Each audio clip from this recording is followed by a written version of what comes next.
Irmãos, a morte, ela escraviza muita gente, tem muita gente escravizada da morte. Quando fala em morte, ela dá um pulo lá para trás. Não me fala disso. Vamos falar de coisas boas. Falar de coisas boas, falar de morte. Porque sem a tua morte no corpo de Cristo, você vai morrer eternamente. Enquanto você não crê que você foi crucificado com Cristo, que morreu com Cristo, ressuscitou com Cristo, você vai para o inferno. Isso que a Bíblia diz. Vai não, você já está no inferno, se não crê nessa verdade. Então, ali na cruz, ele derrotou o diabo, destruiu não apenas a morte, destruísse aquele que tem o poder da morte, a saber, o diabo, e livrasse todos que, pelo pavor da morte, estavam sujeitos à escravidão por toda a vida. Irmãos, a morte não nos escraviza mais. Ele diz assim, Paulo brinca com a morte, onde está a morte, o teu ferrão? Onde está a morte, o teu aguilhão? Tragada foi a morte pela vitória. Na cruz, Jesus, ele engoliu a morte. Como Jonas, lembra? Que aquele grande peixe engoliu Jonas. A morte tentou engolir o Senhor, mas ela teve uma grande indigestão. Como é que a morte pode engolir a vida? Não tem possibilidade. Pedro vai dizer que era impossível que ele fosse retido pela morte. Por quê? Porque ele é a vida.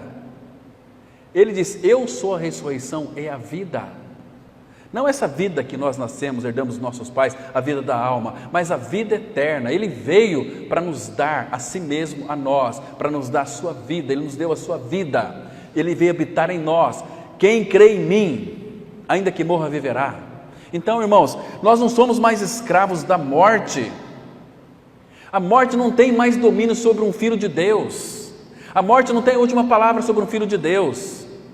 Nós já contemplamos uma vida além túmulo, porque nós já estamos pela fé nos lugares celestiais em Cristo. A imortalidade entrou em nós. Nós não morremos mais, irmãos. Isso é tão maravilhoso, é preciosíssimo demais. Quer ver só?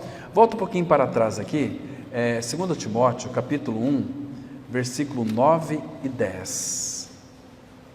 Olha, irmãos, que versículo maravilhoso. Paulo só poderia escrever isso inspirado pelo Espírito, sendo um homem muito maduro, irmão. Então ele disse o seguinte, 2 Timóteo 1, versículo 9 e 10. Olha que palavra gostosa que temos logo no início aqui do versículo.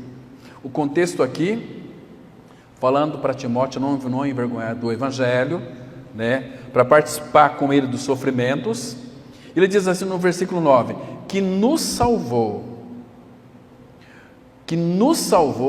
logo no final do versículo 8 diz assim, a favor do Evangelho, segundo o poder de Deus, que nos salvou, porque o Evangelho é o poder de Deus para a salvação de todo aquele que crê, e o Evangelho é morte e ressurreição, e a nossa inclusão na sua morte e ressurreição, você é um homem ou mulher liberto do pecado, salvo pelo Evangelho. Então, este Evangelho que nos salvou e nos chamou com santa vocação. A nossa santa vocação, ela é celestial. Fomos chamados para a glória. Agora ele diz assim, não segundo as nossas obras, mas conforme a sua própria determinação e graça. Irmãos, o nosso Senhor é muito determinado. Se ele não fosse determinado, ele nunca nos salvaria.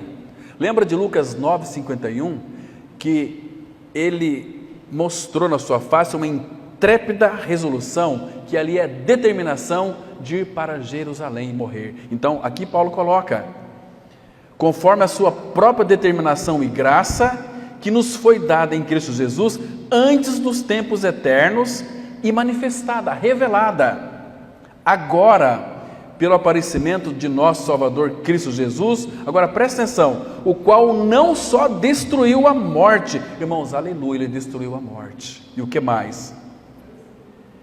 Como trouxe à luz a vida e a imortalidade mediante o Evangelho.